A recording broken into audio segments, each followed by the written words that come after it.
Warning: this episode contains graphic details involving dog mauling, death by dog mauling, and euthanized animals. This content may be sensitive to some listeners. Listener discretion is advised. Many of you who know me, both on social media and in real life, know that I am an animal lover. You've likely seen me share an obnoxious amount of pictures of my 3 dogs and 2 cats. We start pet threads on Facebook. We share funny videos of our animals doing silly things. My 5 monsters even have their own Facebook page, so yeah, they're basically famous. I take my 3 dogs to the park at least 4 times a week, sometimes twice a day. These are our babies. We even call them our fur babies. We call ourselves their mommies and daddies. Some of you may even be shocked to realize that I'm not only the mommy of 5 fur balls, but I also have a 2-legged human kid that calls me mom too. We started our collection of pets about 3.5 years ago, with my daughter wanting a puppy. A friend of hers had a pug and a chihuahua that mixed it up and had some puppies, so we ended up with Fred. Then about 6 months later, a girlfriend of mine found an abandoned puppy in her backyard one morning. And Fred, struggling with loneliness, I'm certain of it by the way he'd cry and whine every time we left, was in need of a companion.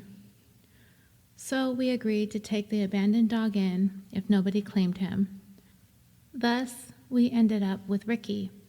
Yes, Fred and Ricky of I Love Lucy fame. A little less than a year later, we saw a sad, scared little, puggish-looking mix at the dog park. I guess we must have been staring at her pretty hard because the woman who had her approached us and asked us if we knew the dog. We did not, of course, but we told her we were admiring her because she was so adorable. She informed us that she had found her on the streets of North Long Beach, California, and needed to rehome her immediately, as she herself was in between living situations and already had 1 dog that she could barely keep. So the next day, we picked up this lost little puppy. We put up found signs, posted on social media and on various websites, but to no avail. Nobody claimed her, so then we were 3. We named her Rhoda, after the little girl who saved her and gave her to us. Then, in short order, along came kitty number 1, Blue, found under a car, and kitty number 2, Luna, found in a bush. Needless to say, we are maxed out on animals. There are no more vacancies at our place. These were to be my daughter's first pets, our first pets as a family. I explained to her that if we were going to have a pet, or pets as it turned out, that we were going to do things the right way. We were going to make sure we fed them good foods and kept the table scraps to a minimum.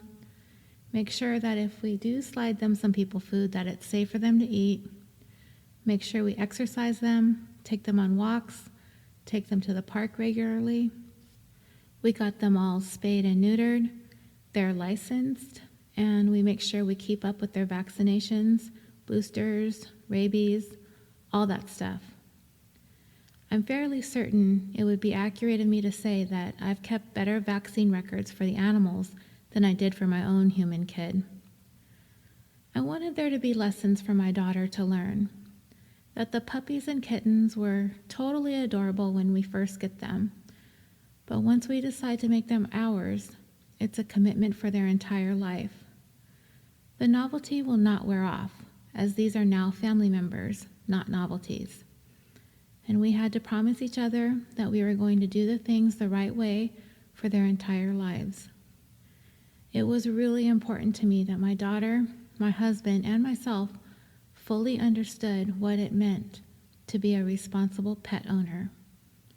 And that, my friends, is what today's episode of California Dreaming will be centered on: responsible pet ownership and how things can go terribly wrong in the worst, deadliest way, in the tale of the Presa Canario.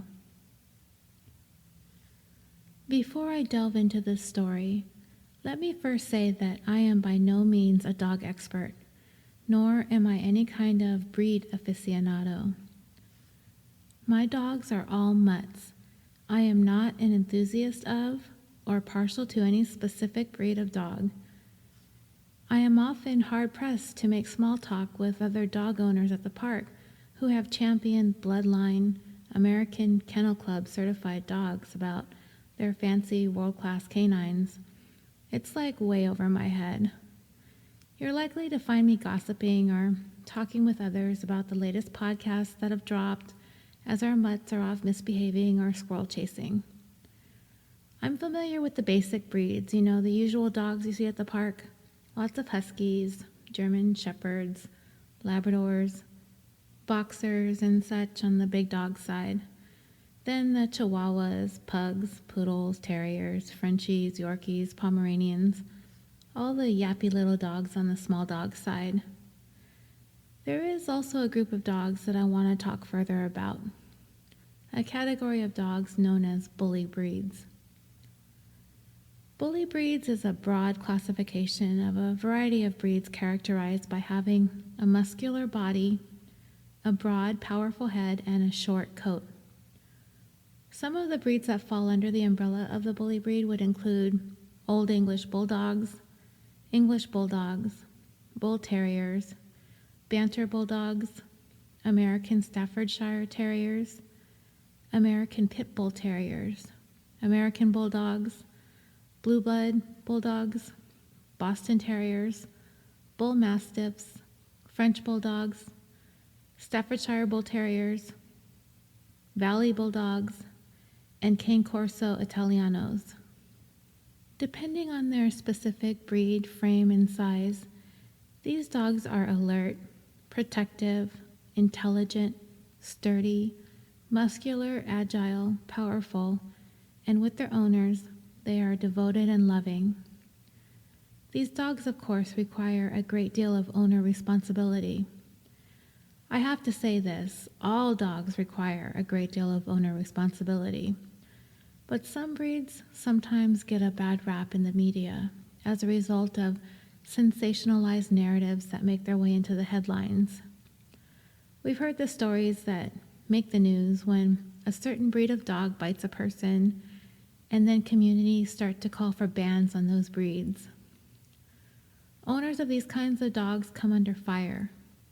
People become fearful of certain types of dogs, when a simple solution for all of us would be to educate ourselves, especially those who own these breeds of dogs, and to become advocates for them and demonstrate responsible ownership so those myths can be brushed aside.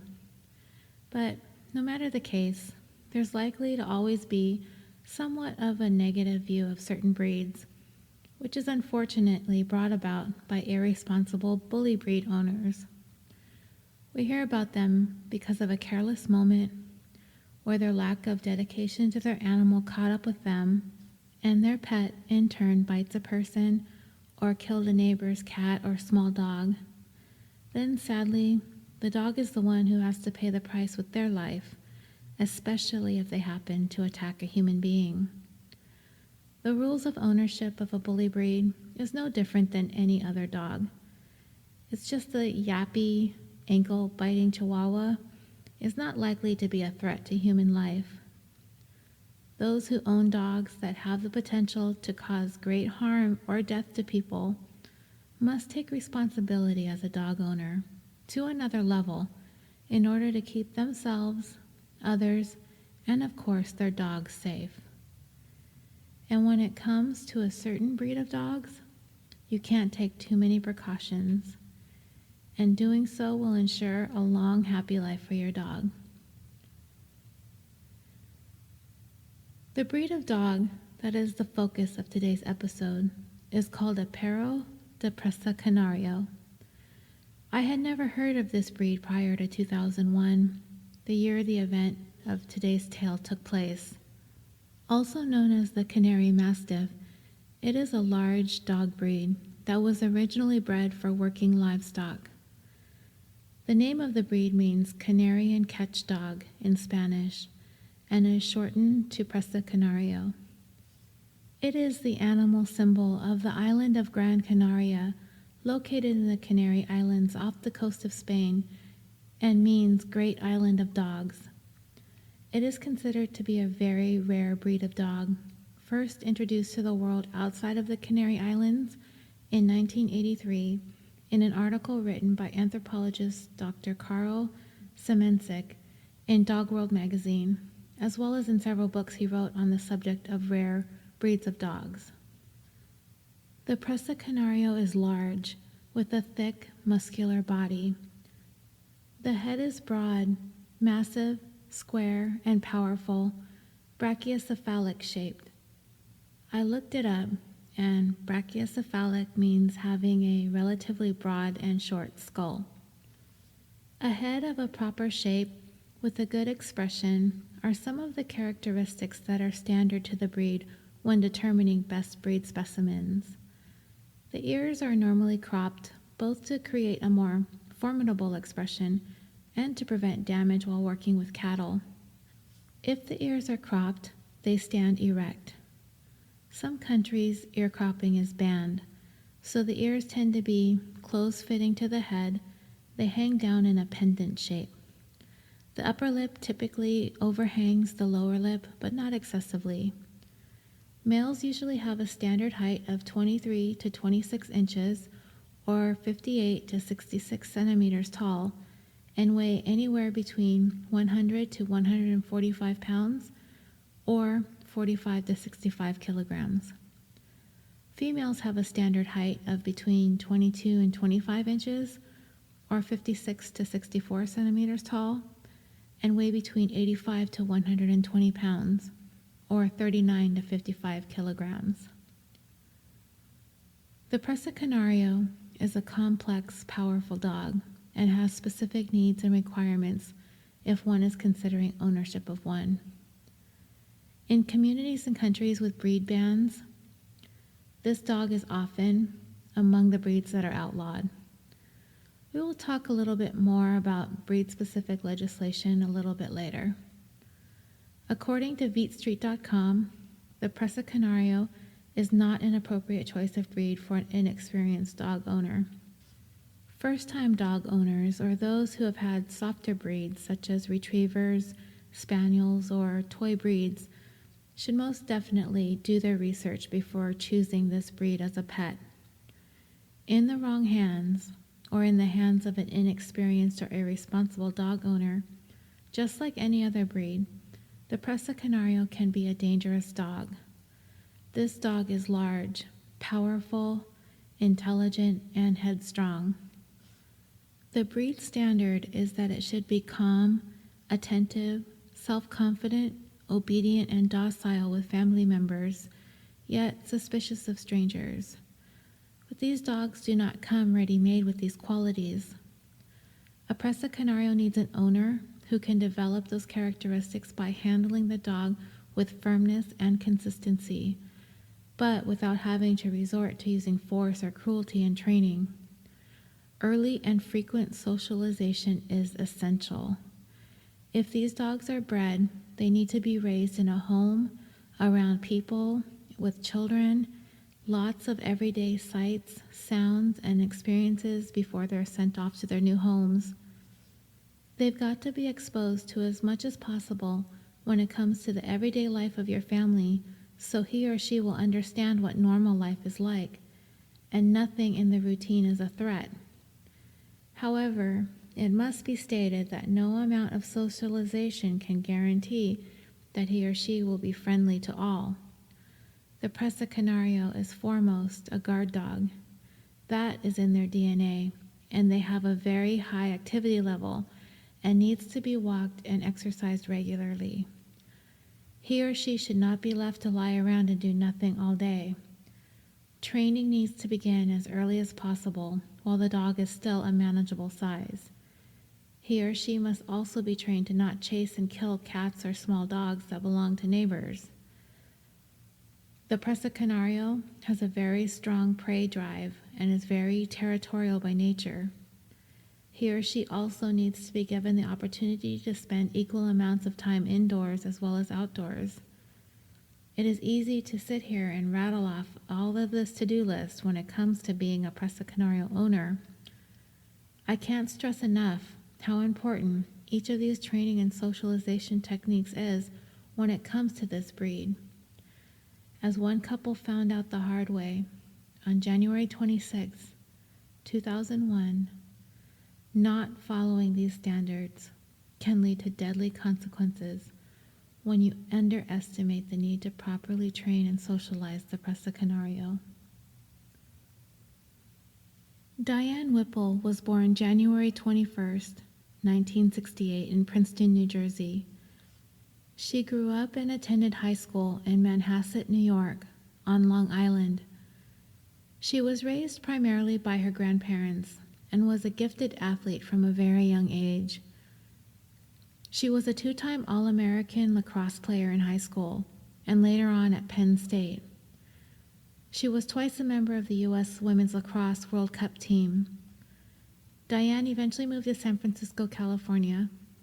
She came within mere seconds for qualifying for the 1996 U.S. Olympic track and field team for the 800-meter run. She went on to become the lacrosse coach at St. Mary's College of California in Moraga, California. On the afternoon of Friday, January 26, 2001, Diane was returning to her apartment she shared with her partner of 7 years, Sharon Smith. Diane had stopped in at the local grocery store and was headed home for a quiet evening with Sharon. As Diane was making her way into her 6th-floor apartment, her neighbor was also about to enter into her apartment as well, up the hallway, a few doors down. Suddenly, Diane was charged by her neighbor's dogs, 2 Presa Canarios, one male named Bane and one female named Hera, both weighing in excess of 100 pounds each. Their owner was unable to gain control of the dogs as they barreled down the hallway and immediately lunged at Diane just as she was about to insert her keys into the keyhole and crack the door open. Arms filled with groceries, she was unable to make it through. She couldn't get to her apartment in time. She didn't make it to safety. A frantic 911 call came into dispatch at approximately 4 p.m. from a desperate neighbor.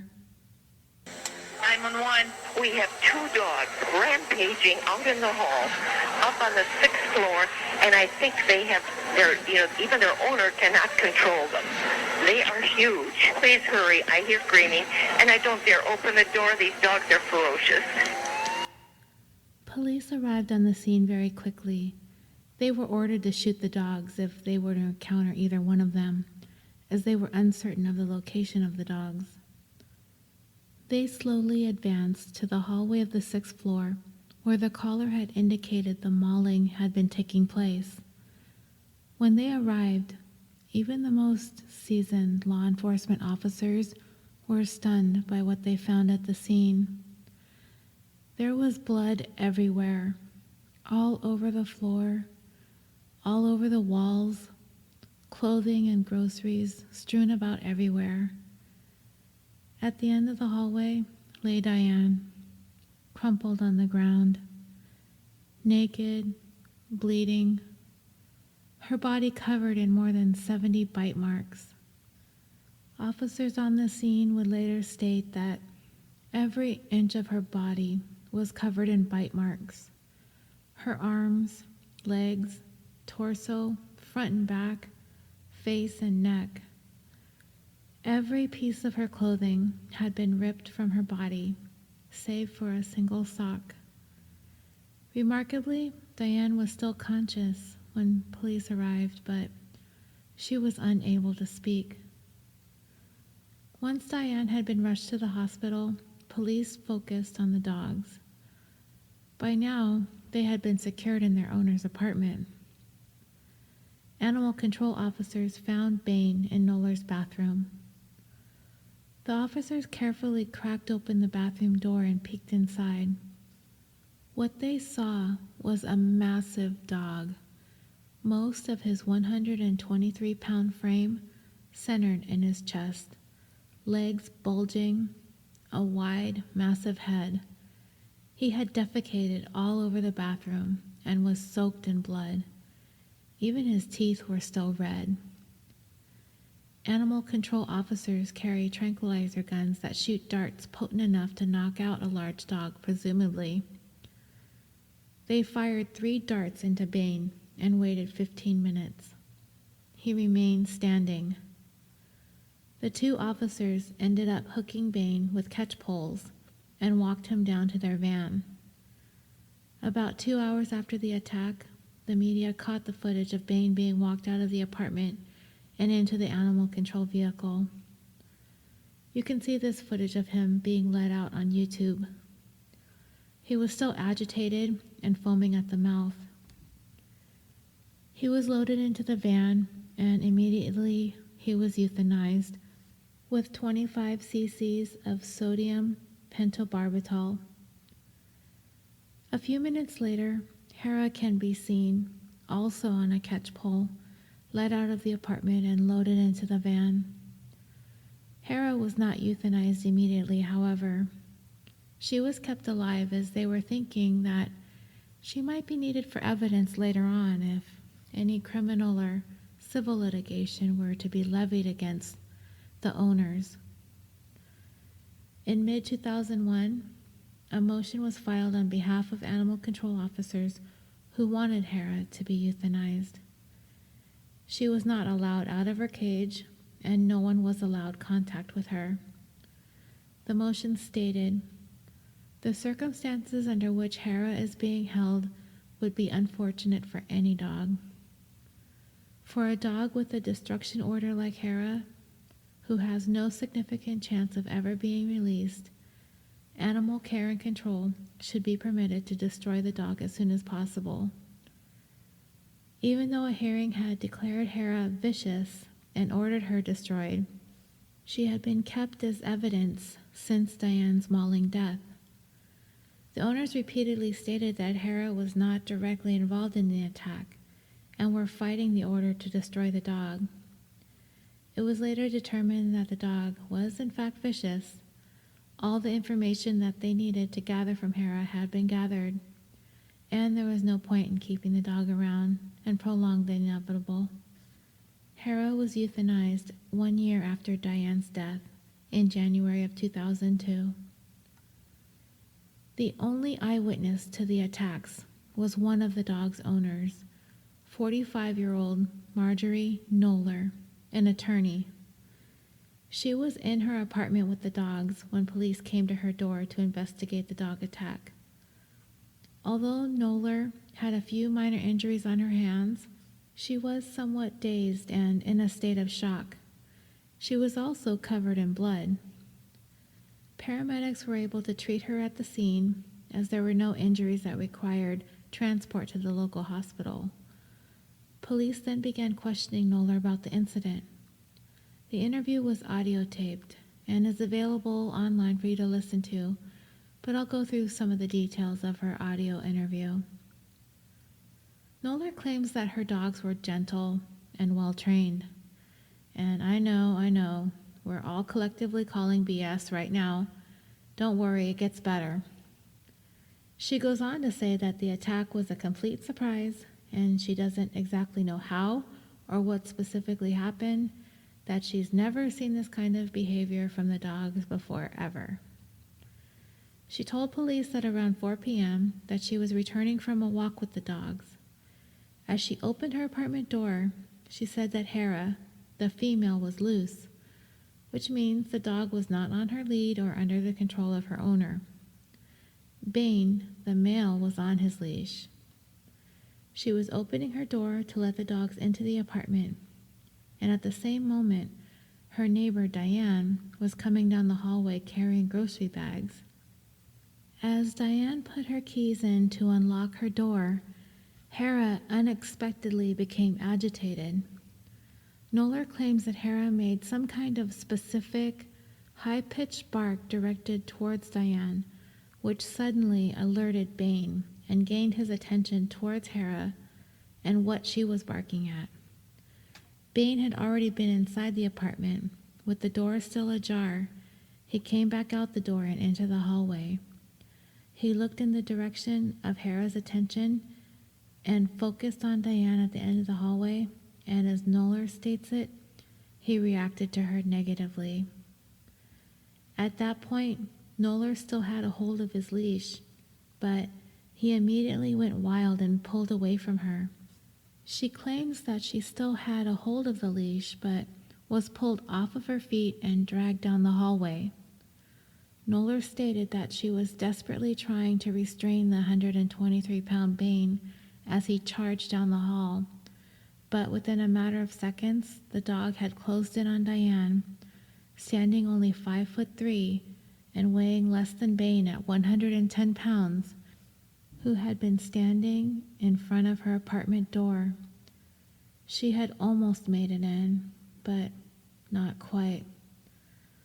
Photos from the scene that day show her keys still dangling from the lock to her apartment. Noller admitted that she could not hang on to Bane's leash any longer, and that's when he jumped on Diane. And by jumping up and placing his paws on either side of Diane's shoulders and pulling her down to the ground, this gives you an idea of how tall this dog is when it is standing on its hind legs. Noller screamed at Bane many times and continued to try to pull at his leash to get him off of Diane, but Bane would not back down from this attack, knocking both Diane and Noller to the ground.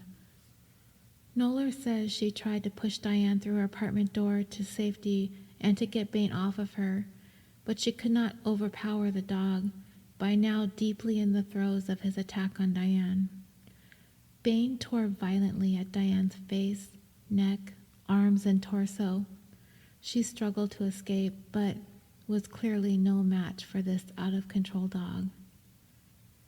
Also, according to Noller, again, the only witness to this attack, the second dog, Hera, the 112-pound female, joined in on the attack, ripping at Diane's clothes. Noller said she then climbed on top of her neighbor, screaming at her to remain still. Noller states that every time Diane tried to move her body away from her body, that Bane renewed his attack on her.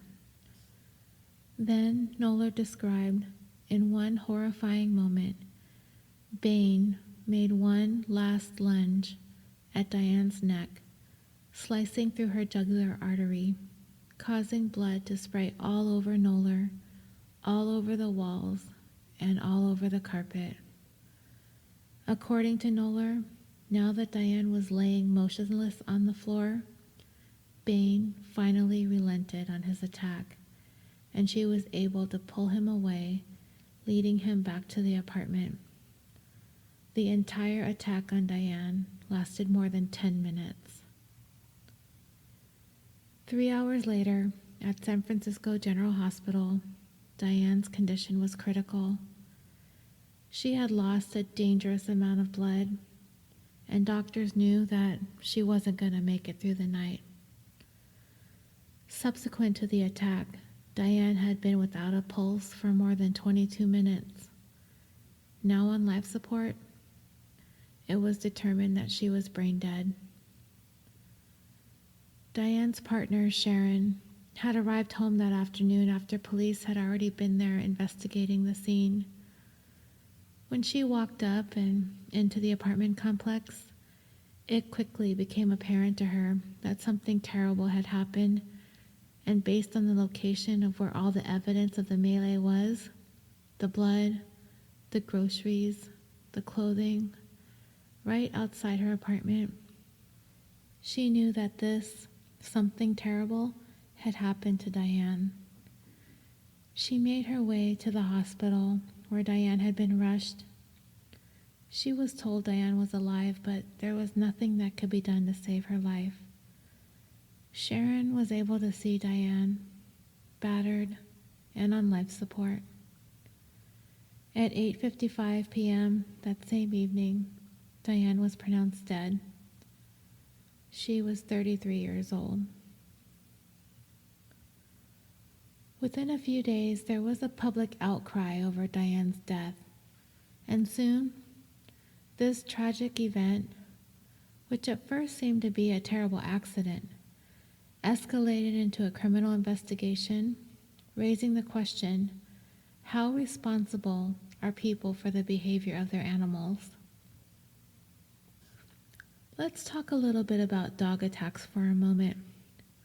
According to the Center for Disease Control, there are approximately 4.5 million dog bites that occur in the United States annually, and approximately 900,000 of them will become infected.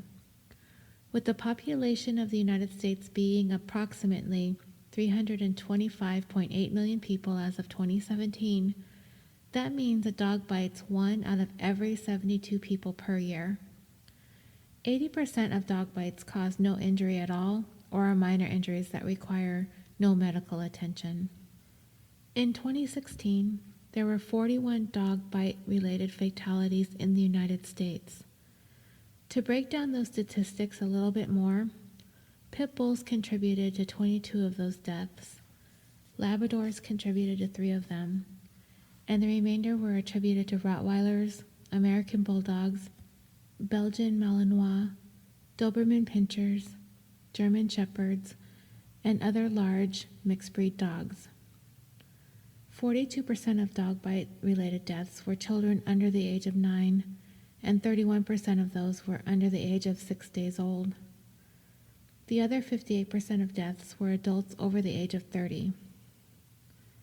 Despite the fact that between 2005 and 2016, pit bulls and Rottweilers accounted for 76% of all fatal dog attacks, the average American had a 1 in 112,400 chance of dying from a dog attack. Putting that into perspective, we are more at risk of dying from a cataclysmic storm, which is 1 in 66,335 chance, a bee, wasp, or hornet sting, which is 1 in 63,225 chance, a discharge from a firearm, which is 1 in 6,905 chance, or choking on food, a 1 in 3,461 chance. So, essentially, the attack that occurred on Diane and her subsequent death is a very, very rare thing to have happened, as victims of fatal dog attacks are usually children or the elderly. She, being a fit young woman attacked in the hallway of her own apartment, was something unheard of, and the public very quickly took notice. Initially, the San Francisco police were handling Diane's case as an unfortunate, tragic accident. Knoller, along with her husband, 59-year-old Robert Noel, also an attorney, openly spoke to the press and publicly stated that their dogs had never shown any signs of aggression in the past. The couple, married for 13 years, seemed to be the unlikely sort to find themselves involved in such a troubling incident as this fatal dog attack. They were 2 attorneys who worked out of their apartment. They took a wide range of cases and had received awards for helping the homeless and the destitute. In recent years, they had defended both guards and inmates in the California state prison system. Friends of the couple would say that these were not the types of people that would go around hurting anyone or allow for anything like this to ever happen. They were the kind of people who wanted to help. Still, both Knoller and Noel did not help themselves much with their cringeworthy explanations of how this incident occurred.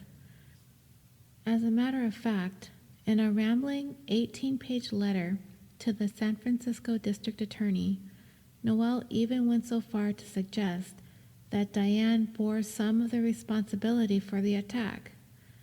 I know, I couldn't believe it either when I read this. He suggested that Diane could have been wearing some pheromone-based perfume of some sort that could have triggered the response in the dogs, or that the possibility that she could have been menstruating at the time of the attack.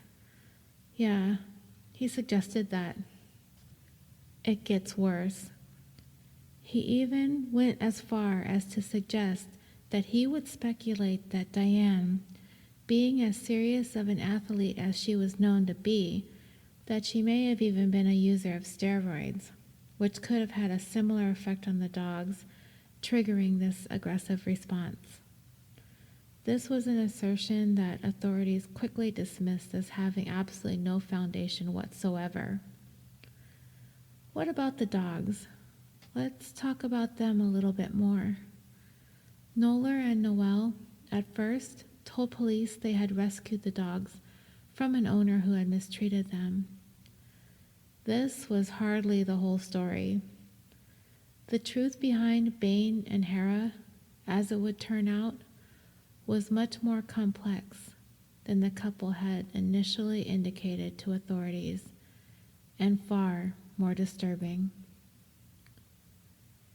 It soon emerged that the true owners of Bane and Hera were two convicts, Paul Schneider, 38, and Dale Bretches, 44, both of whom were serving life sentences without parole in California's maximum security prison, Pelican Bay. Both Schneider, convicted of robbery and attempted murder, and Bretches, convicted of murder, as it turns out, were presumably, and still are if they're still alive, members of the white supremacist group, the Aryan Brotherhood. I didn't even bother to try and look to see if these two were still alive or not. What a waste of time. Anyway, some years back, Noller and Noel met Schneider while working on a prison case. Oddly, their relationship quickly grew into an improbable friendship, I guess, if you could describe it as that. In a letter written to authorities, Noel glosses over Schneider's crimes, describing him as a man of honor, integrity, and intelligence. However, as it was later determined, Noel had profited as Schneider's attorney as a result of money Schneider gained from a court judgment against the Department of Corrections. Also, he and Bretches had devised a business venture to breed dogs for profit. Authorities speculated that the dogs were being sold as guard dogs for Mexican drug dealers and gangs. To get this dog breeding business going, Schneider solicited the help of 50-year-old Janet Coombs, a single mother living on a 4-acre farm in Northern California, who visited with Schneider in prison regularly, as she claims a charitable gesture, but I'm pretty sure she had some kind of romantic interest in Schneider. But anyways, although it was against prison regulations, Schneider said that he would put up the money to buy the Presa Canarios and that Coombs could pay him back as she sold the puppies. She claims that she figured he was a nice guy and they could make a little money on this venture. She later stated that she figured she was pretty naive. Yeah, okay. So in June of 1998, she picked up the first of the young dogs paid for by Schneider, Bane, and another Presa Canario named Isis. Yeah, Isis. Every 2 weeks, she was supposed to send Schneider pictures of the dogs and letters describing their life on the farm. One picture she sent showed Bane cuddling with a kitten, and this enraged Schneider, thinking she was turning Bane into a wuss, as he stated in his letter back to her. As Bane grew, he became difficult to control. Soon, no fence could hold him in, and Coombs was forced to keep him chained up in the yard. In January of 1999, Schneider paid for 2 more Presa Canarios, Hera and Fury. Hera had a particularly nasty disposition, even killing a kitten that belonged to Coombs' daughter. Hera and Bane also killed sheep and chickens on Coombs' farm. In the fall of that year, Schneider believed that because Coombs was attempting to get the dogs to settle down with their aggression, he wanted them picked up immediately so their behavior would not be tamed by her. The two ended up having a falling out, so he hired Noel and Noller, his attorneys, to retrieve the dogs for him, which they did, picking them up in the spring of 2000. Coombs claimed that she informed Noller and Noel that the animals were extremely vicious and had killed several of her livestock, but the couple, not to be deterred, took the dogs to live with them at their apartment by mid-2000. As I said earlier, police were initially calling Diane's death an accident, but the public, San Francisco specifically, was not having it. The outrage over Diane's death soon turned towards Noller and Noel, who, prior to their dog's attack, were nothing but seemingly exemplary San Franciscans, both on their third marriage, going on 13 years, devoted to one another, according to friends of the couple. However, as the investigation carried on into the couple's private lives, secret details began to emerge that were beyond anything anyone could have imagined, starting with that inmate they had decided to help care for the dogs for, Schneider. They adopted the guy. A few months after Diane's death, as it turns out, this guy, their son, was adopted by them. He was supposedly one of the most feared leaders of the Aryan Brotherhood in Pelican Bay. He was continuing to rack up charges while behind bars, including racketeering and murders that he was allegedly orchestrating. He had also managed the dog breeding operation while in prison, called Dog of War Kennels, which was operating outside of the prison. He specialized in breeding the Presa Canarios, which had only been introduced in the United States from Spain a little more than a decade earlier. Bane was his prize stud, and puppies from his litter could easily sell for $2,000 or more at the time. That was a lot of money for that dog. It was odd that Bane and Hera ended up living with Noel and Noller, and even weirder were the details of the relationship between the three, Noel, Noller, and their so-called adopted son Schneider. I'm not going to get into the details of what was discovered in regards to that. I find it disgusting and inappropriate to talk about here.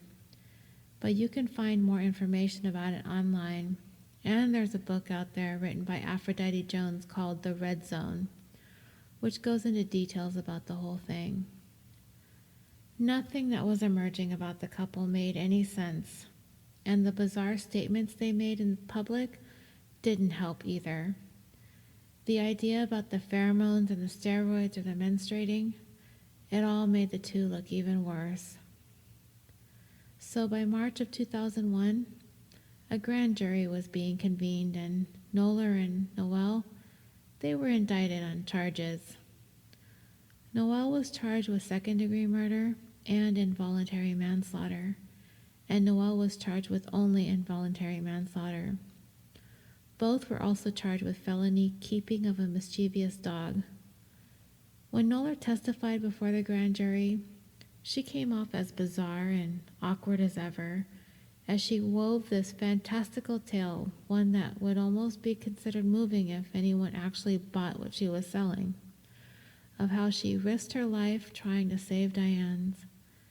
But whatever sympathy she managed to gain quickly diminished when she said that Bane, and I quote, sniffed her, meaning Diane, her crotch like she was a bitch in heat. Yeah, she said that. To a grand jury nonetheless. Noller and Noel were arrested and charged accordingly. They were unable to make bail, so they would be fighting their charges from behind bars. At trial, Noller recounted in her testimony that she had attempted to save Diane during the attack, but witnesses were called to testify that Noller and Noel both repeatedly refused to keep control of their dogs or make any attempts at training them properly. A professional dog walker testified that she once told Noel that he needed to muzzle his dogs, but he in turn told her to shut up and proceeded to yell expletives at her and call her offensive names. A friend of Noel's was called to testify that he had been bitten by Hera a year before the fatal attack on Diane, and that Noel made no attempts to assist him or even apologize on behalf of his dog. If Noller and Noel were on trial for acting like first-class jerks, this case would have been relatively open and shut. However, prosecutors needed to prove that the couple had murderous intent when it came to Diane's death, and this would be the most difficult aspect for prosecutors. Murder charges in a dog attack had never been sought before in California. The prosecution attempted to portray the defendants as arrogant lawyers who carelessly kept what they described as time bombs as pets. They described at least 35 incidents that were known of involving Bane and Hera prior to Diane's mauling death, all of which they ignored. All of these incidents, the prosecutor said, should have put the defendants on notice that the Presa Canarios they were keeping in their small apartment were a menace. The story as to how Noller and Noel ended up on trial for their dogs mauling their neighbor to death came out at the trial as well, and was a tale just as bizarre and convoluted as anything you've heard thus far. I touched on it a little bit earlier, and there are probably 1,000 other things I could get into when it comes to this, but I'm going to try to sum it up as simply as I possibly can. Noller and Noel, both attorneys, both had lived lives, both had previous marriages and subsequent divorces, somehow crossed paths in San Francisco in the mid-'80s. In short order, they met, moved in, married, quit their respective practices to delve into pro bono work. In 1994, they encountered quite an interesting case, one that would change the trajectory of their careers and their lives forever.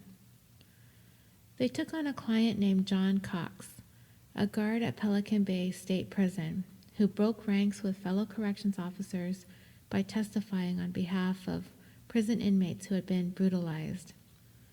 As a result, Cox started getting harassed by his co-workers, so he wanted to sue the California Department of Corrections.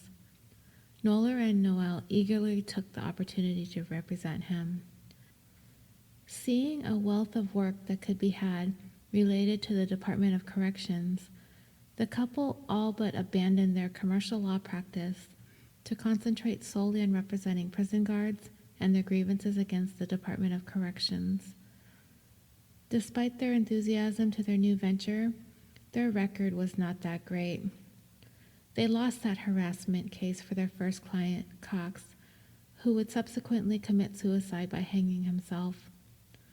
When analyzing the case, it was found that the couple made pedestrian mistakes in their legal procedures and put forth legal strategies that were pretty much unsupported conspiracy theories-based arguments. The couple were described by one Bay Area legal publication as being competent, but with a serious problem with conduct.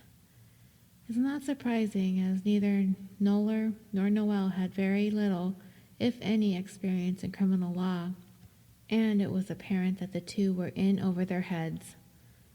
The lowest point of their criminal law careers occurred in 1997 when Noller and Noel were the defense attorneys for a Pelican Bay guard who was being accused of colluding with the Aryan Brotherhood to have convicted child molesters set up for beatings and murders. Their defense strategy not only failed miserably, but when the guard was found guilty, one of the inmates that had been called as a witness was subsequently murdered in prison. As it turns out, Paul Schneider, the inmate I spoke of earlier, the original owner of Bane and Hera, he was among the witnesses that was called to testify in this case. This is where the lives of Noller, Noel, and Schneider, and eventually Bane and Hera would cross paths. It was around this time that Schneider's desire to own and breed rare, ferocious dogs began to take shape, He had read some ads in the back pages of Dog Fancy and Dog World that featured an unusually fierce breed of dog called a Presa Canario, described as guardian dogs, man-stoppers, and tough enough to take out pit bulls. They are holding or gripping dogs that were bred by the Spanish cattlemen of the 16th century to pin down bulls for slaughter. They were trained to clamp their jaws over the most vulnerable parts of the prey, such as the lips or the ears, and taking them down. American-bred Presas look similar to pit bulls, but are about twice as big and have been known to grow to as much as 160 pounds, or approximately 72.5 kilograms. Many Presa lines sold in the United States are labeled as junk dogs. They get mixed with pit bulls, Great Danes, or English Mastiffs, and a buyer might not always know what they're getting or how stable the dog will grow up to be. Schneider got the money he needed to get his dog breeding business started, and despite the fact that most sellers won't deal with prison inmates, there's always someone out there who's willing. Schneider found the now defunct Stygian Kennels, run by a guy named James Harris. This is who Schneider purchased Bane and Hera from. As would later be found out, Bane wasn't even a pure Presa, as Schneider had been told. He was a questionable mix of at least 4 different breeds and, sadly, as it would turn out, an incredibly unstable and deadly temperament. Running his business from prison, Schneider wasn't going to be able to research the dogs as much as he would have liked, but he had a source. He just needed a place to raise them. He tried reaching out to his family, but they all turned him down flat. He had them on Coombs Farm that we spoke about earlier, but that fell through, so enter his attorneys, Noller and Noel. Schneider wasn't too keen on the couple, but another Bay Area attorney had turned him down, so this was his last resort. He needed someone to raise the dogs for him. Maybe it was because of their dismal work as attorneys that they had agreed to do this for Schneider. Who knows? But for some reason, both Noller and Noel jumped at the chance to house these 2 prized dogs of Schneider's, Bane and Hera. When they went to get the dogs from Coombs, they threatened to sue her if she didn't turn them over. They spent their own money hiring an animal transport service. They showed up in person on March 31st, 2000 to pick up the dogs. There were at that time 8 Presas on the farm, 4 of them sired by Bane. And by the time the couple picked him up, Bane had been chained to a stake for a year. I want to take a moment and talk about chaining dogs. The act of permanently attaching a dog to a stationary object to keep it from jumping a fence or escaping a yard. I'm fairly certain that I do not have to tell any of you listening, as I'm convinced, based on what I see on social media, that 100% of podcast listeners and hosts alike are indeed animal lovers through and through. That chaining a dog is an extremely cruel and inhumane way to keep a dog. And if you are listening and you keep a dog chained in your yard for the majority of its life, then yes, I'm talking to you. You are cruel and inhumane, and you should very quickly find another way of keeping your dog from leaving your yard. Dogs are social animals who thrive on interaction. In the wild, canines live, eat, sleep, and hunt in packs. They are genetically wired to live in a group, so when we domesticate them, when we bring them into our homes to be a part of our family, they need to be allowed to live with the family, not chained up and left alone in the yard. A chained dog will suffer a tremendous amount of psychological damage.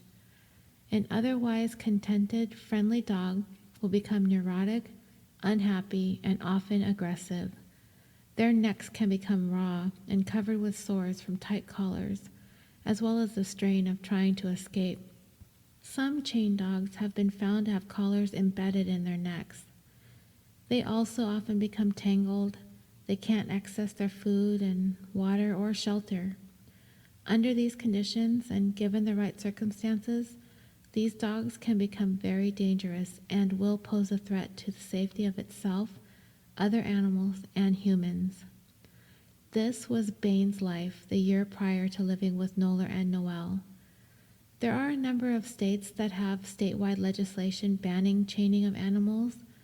There are communities and states that have their own local bans, while others have time limits and certain conditions under which animals are not to be chained. You can find more information at www.unchainyourdog.org. Okay, so now back to this story. A couple of weeks before the couple went to the farm to pick up the dogs, they hired a local veterinarian to examine them. He gave the dogs a once-over, gave them some shots, and went home. But there was something about Bane that was very troubling to the doctor. After a few days, he decided to send Noller a letter to let her know about his concerns regarding Bane. He said, "I would be professionally amiss if I did not mention the following so you can be prepared. These animals would be a liability in any household." How prophetic those words would be. Noller would later claim at trial that she didn't read the letter until long after receiving it. A friend of the couple, Keith Whitley, testified that he used to socialize regularly with them until they brought Bane and Hera to live at their apartment. He said all Noelle would talk about was how big Bane's balls were. Their apartment, which had once been a charming place, was turned into a piss pot, according to his testimony. Noelle could only bring the dogs out one at a time to introduce to visitors because he could not control the both of them at the same time. It also came out at trial that incidents with the dogs began almost immediately after they were brought into their home. Bane got into a fight with a dog at the beach 4 days after he arrived in San Francisco. In another incident, he almost bit off Noelle's finger. Bane and Hera scared the hell out of people who were in their apartment building, as well as the neighborhood. One neighbor, who also lived on the 6th floor, was pinned against the wall one evening when Bane slipped out of their apartment when Noelle partially opened the door. Other neighbors testified that Bane and Hera attacked at least 3 other local dogs, nearly killing one of them, a German Shepherd. It also came out at trial that Noelle was writing to Schneider almost on a daily basis, telling him the events of each day, as he called Bane and Hera the kids. On the 11th of January 2001, Noelle wrote a letter to Schneider that, towards the end, described an encounter between the dogs and a neighbor. The letter said, "As soon as that elevator door opens at 6, one of our new female neighbors, a timorous little mousy blonde who weighs less than Hera, is met by the dynamic duo exiting and almost had a coronary." That mousy blonde he was referring to was Diane, the mousy blonde that would die 15 days later in that very same hallway. Her partner Sharon would testify that one of the dogs had snapped at her 2 weeks earlier. Another friend of hers would testify that Diane told her that Noelle was an asshole and that he better do something about those dogs. At trial, Noller testified that when they encountered Diane in the hallway, Diane was staring at Bane, and that for no obvious reasons, Bane dragged her towards Diane. She insisted that she battled him the whole way. She said that while she struggled with Bane and Hera, who had come into the hallway as well, she says that Diane simply stood silently in front of her apartment. She said that her front door was open, but according to Noller, she didn't bother to go inside, even after Bane jumped up on the wall and stuck his head into her crotch. According to Noller, all Diane said was, "Your dog jumped on me." Noller insisted that she tried to push Diane into her apartment for her own good, but Diane resisted her, at which point Bane bit her on the throat and proceeded to rip her clothes apart. Noller claimed that for the duration of the attack, that she had put her life on the line. It was only dumb luck that Bane didn't kill her too, she says. Noller denied that Hera took part in the attack. However, Hera's coat was also found to have blood on it by animal control officers. Following the attack, Hera was being kept in custody by animal control who had her under observation. A kennel employee later would testify that he had observed multicolored fibers in Hera's stool, but unfortunately, nobody thought or wanted to collect this as evidence. A dog behaviorist testified that the shredding of Diane's clothing was a strong indication that one or both of the dogs had been trained to be hostile. He went on to say that dogs are trained to bite on rags as a technique that builds aggression.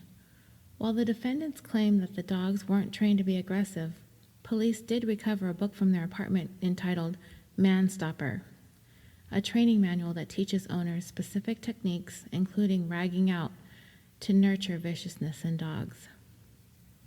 The jury all but rejected Knoller's account of her dog's attack on Diane, as they found it difficult to believe that Diane would stand there stationary for such a long time while Bane rampaged through the apartment hallway. But there hadn't been any proof that Knoller's story wasn't true.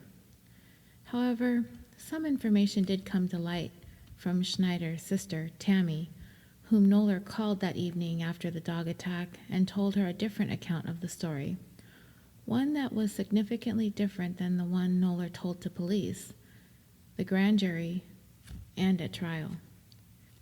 Tammy said that Knoller and Diane had an argument in the hallway before anything happened with the dogs. Knoller told her that she had asked Diane to shut her door so she could take her dogs out into the hallway, and the lady was like, "No, I'm not shutting my door. You." Of course, Knoller denied that this was the way things transpired that afternoon.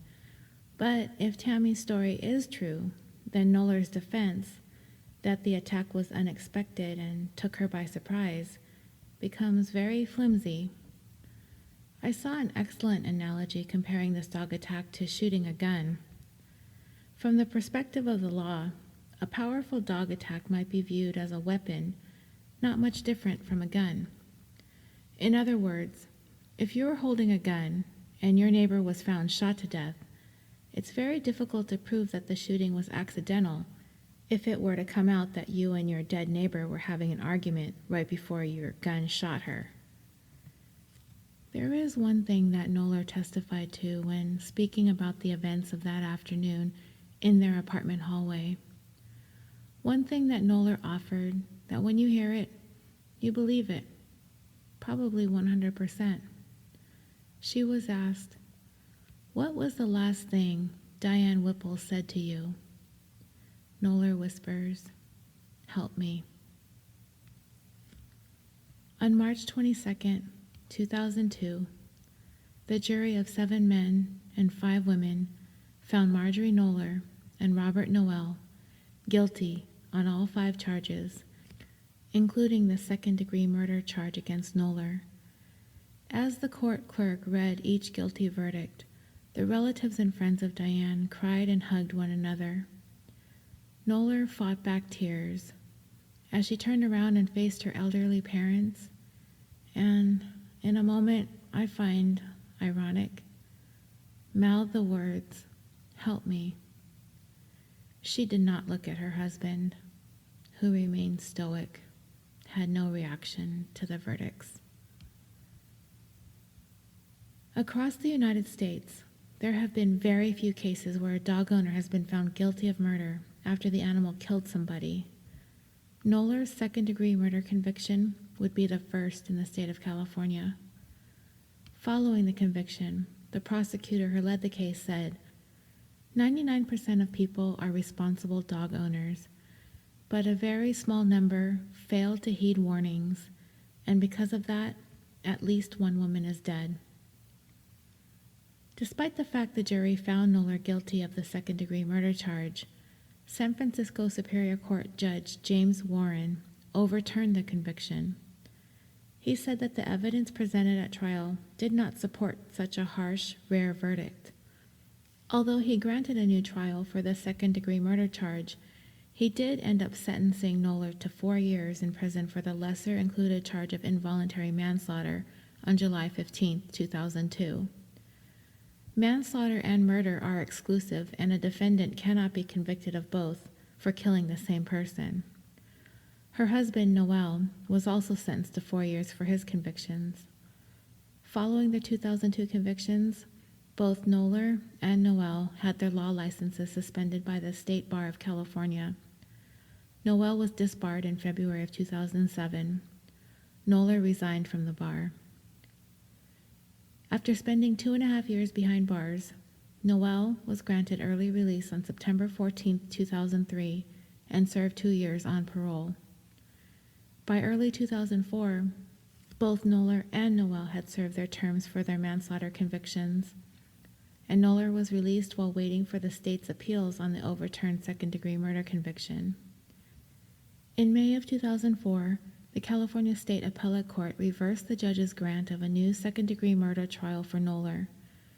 The appellate court ruled that implied malice murder did not require knowledge of a high probability of death, but rather just a conscious disregard of serious bodily injury. The appellate court returned the case to the lower court to reconsider the defendant's motion for a new trial, using the serious bodily injury standard for implied malice murder. Noller fired back once again and appealed the appellate court decision to the Supreme Court of California. I know this is really drawn out, but I promise there will be a conclusion. On June 1, 2007, the California Supreme Court rejected the Court of Appeals decision and ruled that implied malice murder required proof that the defendant acted with a conscious disregard of the danger to human life. The Supreme Court held that the trial court standard for implied malice murder, which requires a high probability of death, was far too strict, and that the appellate court standard, which required only serious bodily injury rather than a danger to human life, was too vague. The Supreme Court remanded the case to the trial court to reconsider whether to allow the second-degree murder conviction to stand following this analysis of the law. The San Francisco Superior Court reinstated the conviction for second-degree murder on September 22, 2008, and Noller was sentenced to 15 years to life. Of course, Noller once again appealed this decision, but on August 23, 2010, the First District Court of Appeal unanimously upheld Noller's conviction, finding that she acted with a conscious disregard for human life when her Presa Canario killed Diane. Subsequent to that, the California Supreme Court refused to even hear her appeal of that decision.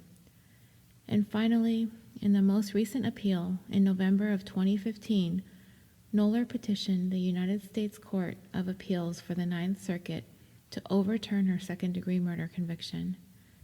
In February of 2016, the Ninth Circuit upheld Noller's second-degree murder conviction once again.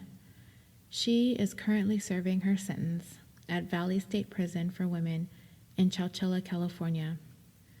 Yes, you heard that right. Marjorie Noller is still sitting in prison to this day for Diane's death, which occurred more than 16 and a half years ago. I can only imagine that that woman is sitting there wondering if she had just been less of a jerk after Diane's death, if she and her husband weren't so nauseatingly unapologetic and exhibited such bizarre behavior. It's likely that the pair would have never spent any time in jail, as law enforcement was looking at this as a tragic accident. But with the brutality of Diane's mauling death, the couple attempting to lay blame upon the victim publicly, the manner in which they seemed to mourn the loss of their dogs more than the fact that their dogs took the life of another human being, not to mention the whole backstory as to how Bane and Hera came to be at the apartments, the prison connections, the Aryan Brotherhood involvement, the bizarre relationships between Noller, Noel, and Schneider. I was surprised, though, to learn that Noller was still in prison. I looked and I found her in the California inmate locator, but I could not find a projected release date. So, If I do the math, a 15-year sentence handed down in late 2008, she's expected to serve 80% of that. By my estimates, she might be eligible for parole around late 2020. All that time, all these years, just for being a lousy fucktard. I can't think of anything more frustrating with this case than all of the things that could have been done to prevent such a tragedy from happening. There were so many warning signs that these dogs were ferocious and potentially dangerous to people and other animals. They had displayed numerous indicators of aggressive dogs. They had a history of biting people and killing animals. And as much as their caretakers want to deny it, it's pretty obvious what Bane and Hera were born and bred for: to fight. I saw a cane corso at the dog park this week. It's the first time I had ever seen one before, and it looked very similar to the Presa Canario that I had been researching all week long. So I had to ask about it. I got some pictures of him too. His name was Panther. I'll try to post them on social media if I can remember. I was asking his owner, a very slight, young Asian kid, who didn't exactly appear to me to be able to handle a dog of that size in case of an emergency. But the dog was still a puppy. He was only 6 months old and only 100 pounds. But anyway, I asked about the differences between his dog and a Presa Canario. Apparently, the cane corso is a natural breed of the Mastiff family, whereas the Presa Canario is a created breed that was added to the Mastiff family. Whichever dog is more aggressive depends on who you talk to. Sometimes I'm at the dog park and I hear a dog fight break out, and I see owners struggle, sometimes tumble to the ground, trying to regain control of their pet. And I sit there, relatively safe from the melee on the small dog side, and I just hope that nobody gets hurt. Wondering why people have dogs they can't physically control. And that's just what is at the heart of Diane's case. These people, middle-aged attorneys, had dogs that they could not handle. Dogs that had a history of aggression. Dogs that were bred for fighting. And I agree with all those courts. They had complete disregard for human life, and Diane sadly paid the price for that. I have no sympathy for Noller, still sweating in prison today, because I know by the time you're listening to this, it is going to soar to 108 degrees in Chowchilla all week long. I worry about the others at the park. I have small dogs, and sometimes they can be snappy too, but they're small, and I can take them. I would just be so sad if someone or some dog at the park were to be injured by another dog. And I'm sad over the loss of Diane. This could have so easily been avoided. I'm sad for her family and for her partner. Speaking of which, Diane's family did file a wrongful death lawsuit against Marjorie Noller and Robert Noel, as well as the owners of the apartment where all of this took place. As a matter of fact, Diane's death directly led to some changes in California legislation when it came to who could file for wrongful death lawsuits in the state. At the time, there wasn't any way Diane's partner, Sharon, could file the lawsuit because she was not eligible to as a domestic partner, and same-sex marriage hadn't been a thing in California until 2008, and even then it was on again, off again until 2013. Diane's death led to major changes in the law. In direct response to Diane's death and Sharon's petition to be allowed to file a wrongful death lawsuit, a San Francisco judge ruled in July of 2002 that Diane's partner could take her lawsuit to trial even though the couple weren't married. Superior Court Judge James Robertson agreed with Sharon's lawyer that California law has created an insurmountable barrier for her by not allowing same-sex couples to marry and thus precluding them from receiving benefits given to married couples. At the time, it was a truly groundbreaking decision that sent the message that same-sex relationships meant something, that they were real and entitled to be acknowledged and respected. The suit named Noller and Noel and the apartment owners as defendants. It was settled for an undisclosed amount in December of 2002. Sharon donated some of the proceeds from the settlement to athletic scholarships and foundations in Diane's honor. There's a website called the Diane Whipple Foundations. You can find more information about it and their mission at www.dianewhipplefoundation.org. At the end of this episode, after the thank yous and social media stuff and shout-outs and music, I'm going to leave an extra short message addressing breed-specific legislation. So stick around for that if you'd like, and I'd love to hear your guys' opinions on the topic on the discussion page. Thank you so much for joining me for this episode of California Dreaming, the tale of the Presa Canario. I've had so much wonderful feedback this week regarding the last episode about Christopher Dorner and his manifesto. You can join the discussion and see related pictures and information on the Facebook page. You can also follow me on Twitter at CaliforniaPod and on Instagram at California Dreaming Pod. I also want to give a huge shout out to my new Patreon supporter, Mary Virginia. Your support is truly appreciated, and you can definitely keep an eye on your mailbox for your perk.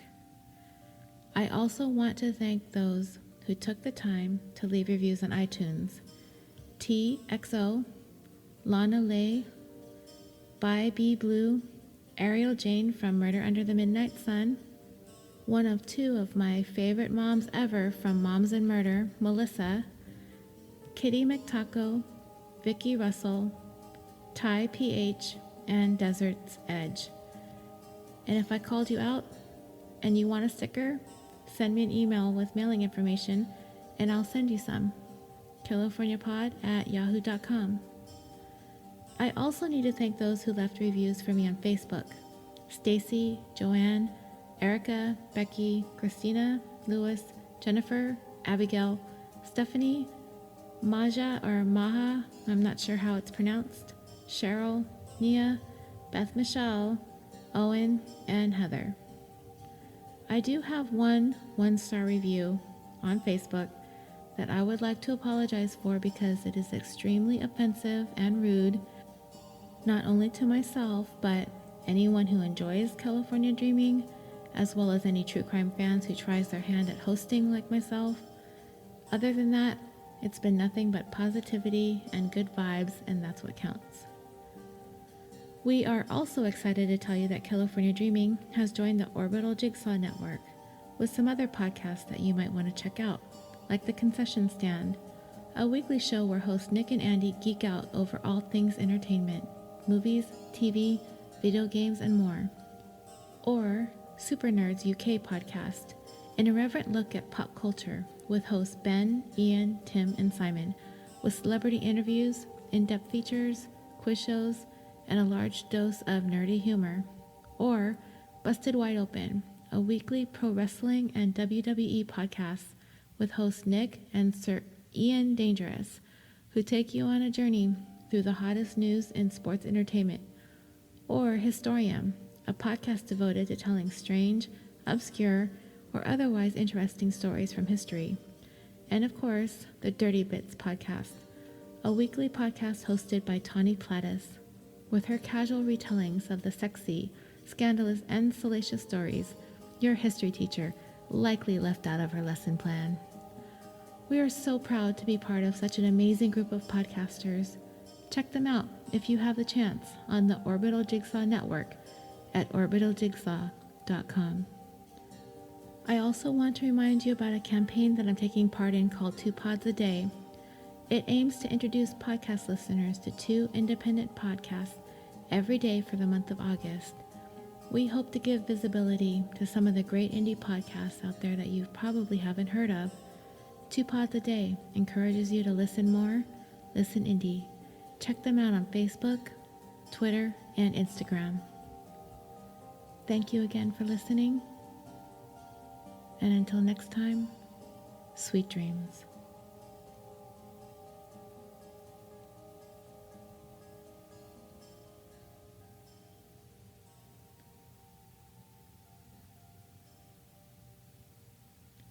I wanted to talk a minute about legislation.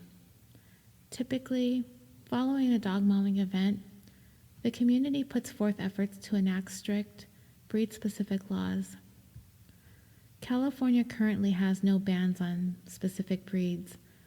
However, there are many municipalities that require sterilization of specific breeds of dogs. In 2013, legislators attempted to enact bans on specific breeds, but it never came to fruition. The majority of Californians understand that breed-specific legislation is not the answer. The legislation not only targets specific breeds of dogs that are thought to be dangerous and makes ownership of these dogs illegal, but could also possibly require any shelter or stray dog that fits a certain type to be euthanized instead of placed in homes, regardless of their temperament. Several cities and towns across the United States and Canada have adopted breed-specific measures, mainly targeting pit bull-type breeds. What ends up happening is the generalization of the way the dog looks causes dogs to be incorrectly classified as pit bulls and possibly euthanized without any evidence that they pose a threat. Responsible dog owners are forced to give up their dogs or move. It seems that the money spent on enforcing restrictions and bans could better be spent on establishing and strictly enforcing licensing and leash laws and responding proactively to target owners of any dog that poses a risk to the communities, not just specific breeds of dogs, as it is a fact that any dog can be aggressive, and people are more often bit by dogs that they know as opposed to dogs that they don't know. It's important to remember that a dog's individual history and behavior is more important than its breed, and as a community, it would behoove us to work on prevention, educating ourselves, teaching our children about proper interactions and behaviors with other dogs, and learning to recognize dangerous situations that could escalate quickly with aggressive dogs. It's my belief that these are the steps that we need to take, along with the heavy consequences in the event, such as the case that we covered in today's episode. An overgeneralized bit of legislation is not really going to help us gear towards less dog bite incidents. Thank you again.